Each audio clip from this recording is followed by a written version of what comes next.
Il est 19h45, bonsoir et bienvenue dans cette édition.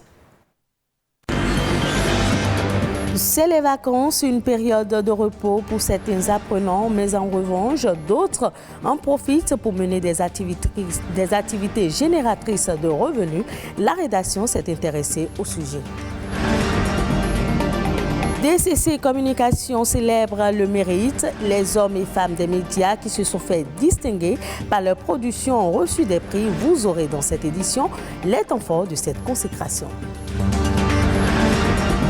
3 août, journée dédiée à la célébration de la capoeira, un art martial inspiré des techniques de combat et des danses traditionnelles d'Afrique. Ce art développe en vous la souplesse du corps.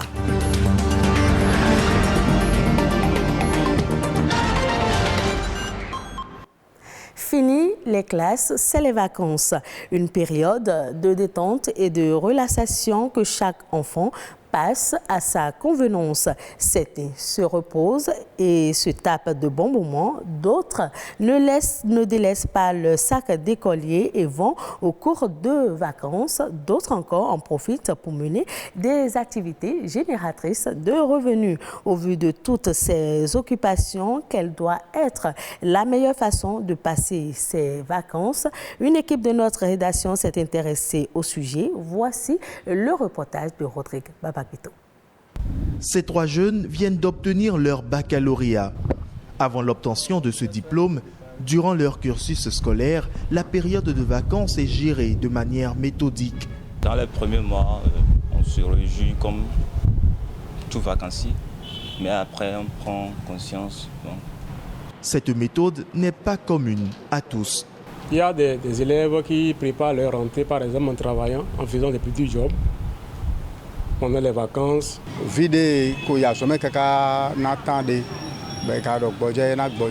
Pour ce spécialiste de l'éducation, la période de vacances rime bien avec repos. Seulement, il ne faut pas rester sans activité. Il faut pouvoir choisir la bonne. Quand on parle de repos, c'est le changement d'activité. Ce n'est pas systématiquement l'inactivité. Que ce soit des activités qui les déconnectent un peu de toute la pression vécue tout au long de l'année scolaire. Pourtant, certains élèves sont appelés à reprendre le chemin des classes avant la fin des vacances. C'est bien pour ceux qui envoient leurs enfants en cours de vacances. Ça permet aussi de donner aussi aux enfants de recevoir renforcement au niveau des acquis. Sur ce point, le spécialiste se fait clair. Les vacances sont faites pour se reposer de l'année scolaire et non pour la poursuivre. Et dans cette optique, les cours de vacances normalement devraient être remplacés. Par exemple, on peut faire les maths juste en réalisant un tableau, juste en tissant. On peut faire les maths en réalisant un cerf-volant ou en réalisant une montgolfière. On peut également faire de la géographie, voir les sciences de la vie et de la terre en visitant un lieu. Les vacances sont pour certains une période pour mener des activités génératrices de revenus. Une chose qui n'est pas de refus d'après le spécialiste. Seulement, les parents doivent veiller à bien accompagner leurs enfants. Le Bénin célèbre ses 62 ans d'indépendance, une occasion saisie par DCC Communication pour célébrer le mérite des hommes et femmes des médias qui se sont fait distinguer par leur production ont reçu des prix, le prix de l'indépendance médiatique. Marlène Kassa, Marcel Arossi et Rodrigue Blondoumé pour les grands moments de cette consécration. Josué Mekwenu, Modeste Adani, Baudelaire Kanchele. Ils sont 3 hommes des médias à avoir remporté le prix de cette année, $1 500 et d'autres lots du concours Prix Indépendance médiatique. Je pense que l'initiative de DCC Communication est la meilleure. Je voudrais dire que c'est avec beaucoup d'émotion et de joie que j'ai reçu mes prix ce jour. Et tout d'abord, je voudrais dédier ce trophée à l'Office de Radio-Diffusion et Télévision du Bénin. Je dédie d'abord ce trophée à Dieu, à nos formateurs. Ils nous ont formés, ils nous ont enseigné les principes de la profession. Ils nous ont enseigné le travail bien fait. Ils nous ont dit de nous appliquer et voilà le résultat. J'ai été très content, très fier d'avoir gagné ce premier prix. Je félicite tous les confrères qui auraient voulu l'avoir et qui n'ont pas pu l'avoir. Je leur dis que ce n'était qu'un challenge et donc que le meilleur reste à venir. L'objectif des organisateurs est de promouvoir le travail des hommes et des femmes des médias. 3 catégories sont en jeu: la presse écrite, la radio et la télé-web ou traditionnelle. L'expérience a montré que bon nombre de journalistes béninois sont talentueux, mais très moins connus par le public national et international. DCC Communication, Digital and Communication Center, a trouvé un moyen de mettre en valeur le potentiel intellectuel et journalistique inné en eux. Lancée dès le mois d'avril, l'aventure s'est ainsi achevée dans la nuit de ce samedi 30 juillet. Le rendez-vous est donné par DCC Communication pour un autre challenge l'an prochain. On s'intéresse à présent à la capoeira. C'est un art qui est mis en valeur le 3 août de chaque année. Cet art martial afro-brésilien puise ses racines dans les techniques de combat et les danses des peuples africains du temps de l'esclavage au Brésil. Il se distingue des autres arts martiaux par son côté ludique et souvent acrobatique. Immersion dans l'univers de jeunes capoeiristes béninois à travers ce reportage que je vous invite à suivre. Ce groupe de jeunes capoeiristes est un exercice pour une discipline moins connue du public béninois. Il s'agit de la capoeira. C'est une discipline qui vraiment est liée vraiment à la culture brésilienne.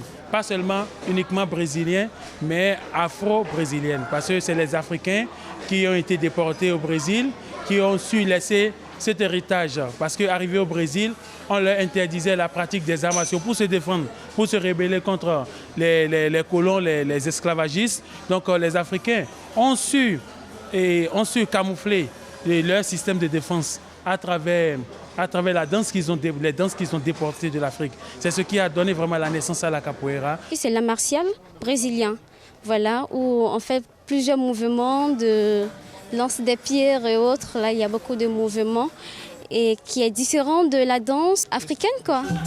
Ici, tout commence par ce jeu à deux dénommé la roda. Cette discipline est un mélange de rythme musical et corporel suivi des acrobaties, des esquives et de la gymnastique. Les chansons de capoeira ne sont pas que des chansons, c'est la bravoure des Africains au Brésil au temps de l'esclavage. Comment ils ont pu se libérer de l'esclavage. C'est ça qui nous donne l'énergie vraiment de lutter. Et c'est ça qui leur a permis vraiment de trouver la liberté. Parce que l'esclavage, l'abolition de l'esclavage n'a pas apparu en l'air comme ça. Il y a eu vraiment des révoltes. Et malgré l'interdiction de la pratique des arts martiaux, c'est la capoeira qui a été présente pour vraiment honorer l'abolition de l'esclavage. La capoeira peut se pratiquer quel que soit l'âge. Ce jeune capoeiriste fait preuve de curiosité. La capoeira fait partie de mes passions. Il n'y a rien de pareil dans la jeu de roda que d'autres arts acrobatiques simples. La capoeira est un art martial qui puise ses racines dans les méthodes de combat et de danse des peuples africains.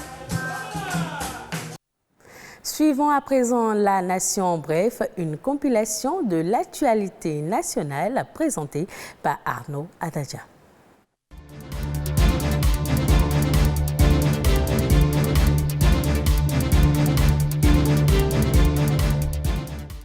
Ils se sont donné rendez-vous afin de passer en revue les différentes composantes du PAVIC. Entendez, programme d'adaptation des villes au changement climatique. C'est un programme lancé en juin 2020 et financé à hauteur de 38 milliards de francs CFA par l'Agence française pour le développement AFD.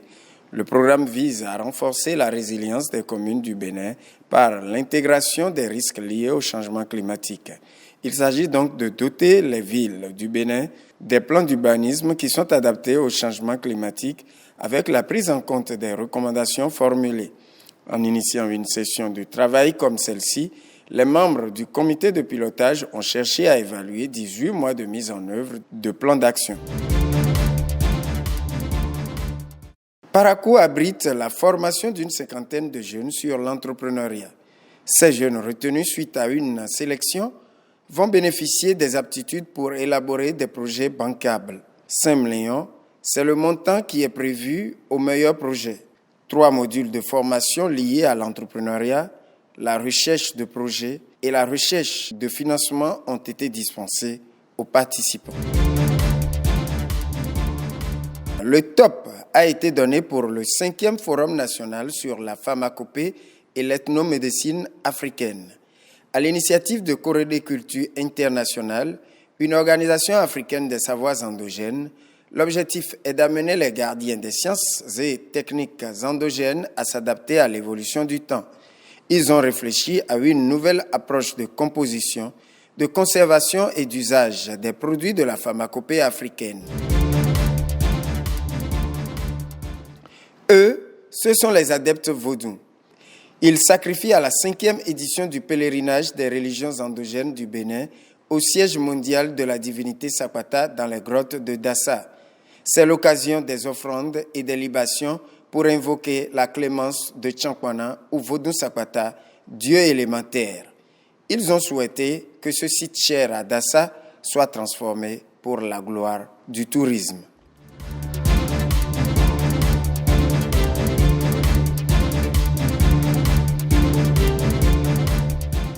Au Ghana, l'autorité de développement des cultures arboricoles envisage d'améliorer la performance du secteur à travers un projet d'un coût global de 100 millions de dollars. Ce projet est financé par l'exécutif en partenariat avec la Société financière internationale et la Suisse.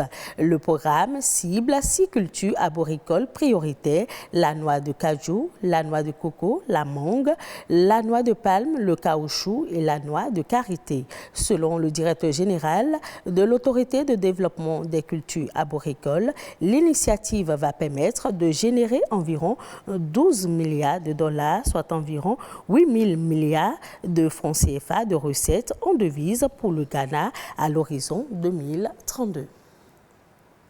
Et ce sera tout pour cette édition. Merci de l'avoir suivi. Retrouvez ce journal sur le site de l'ORTB, www.ortb.bj.